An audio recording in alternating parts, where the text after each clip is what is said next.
Violet Davy. Yay. Hi, you're up late on a school night. We appreciate it. Come on up.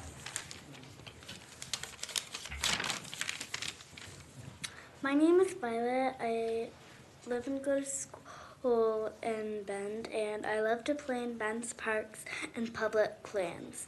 I'm asking for our public lands to be protected by city code so kids like me have a place to play.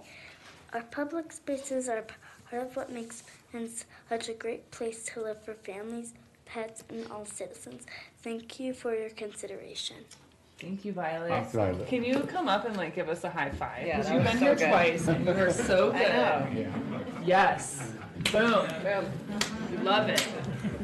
Thank you. And Renee has get Councilor Menace, yeah.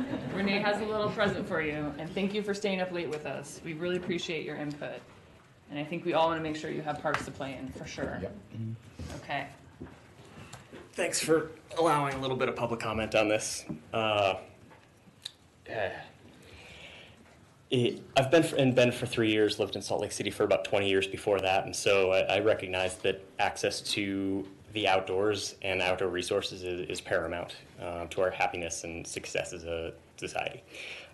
It's really concerning to me that we are not following the state's definition of affordable housing and rather creating our own definition of income qualified housing. That may be with good intent now, but it's very simple for 2, 3, 4 years down the line. If our definition no longer aligns with the state's, it opens up a lot of avenues for developers to take advantage of that situation. And at that point, we've created a fiduciary duty for those developers to build on our parks.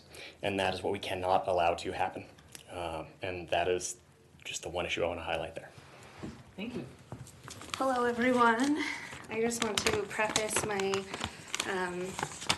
words on my paper by sharing that we are a family that lives here in Bend. Me and my husband both work here locally. I do marketing for a local wellness studio, and he is in healthcare.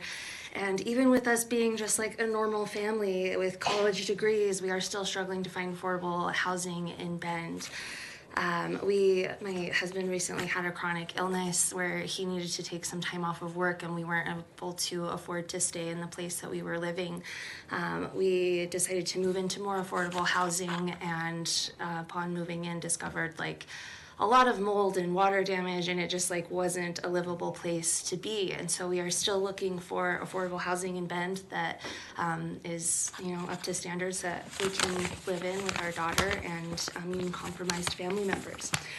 Even with that said, I think it's really important that we take this jump into putting more houses on the ground in consideration with what's best for the community as a whole.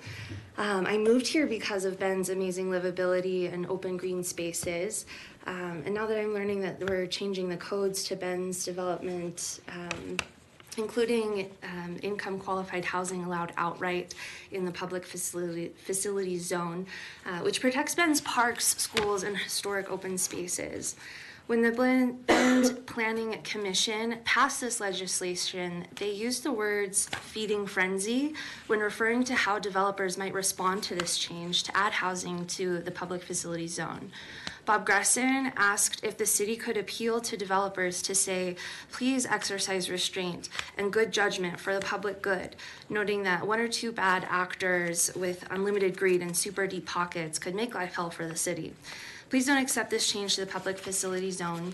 The state does not mandate this change, and I think the state can speak for itself on these legislations.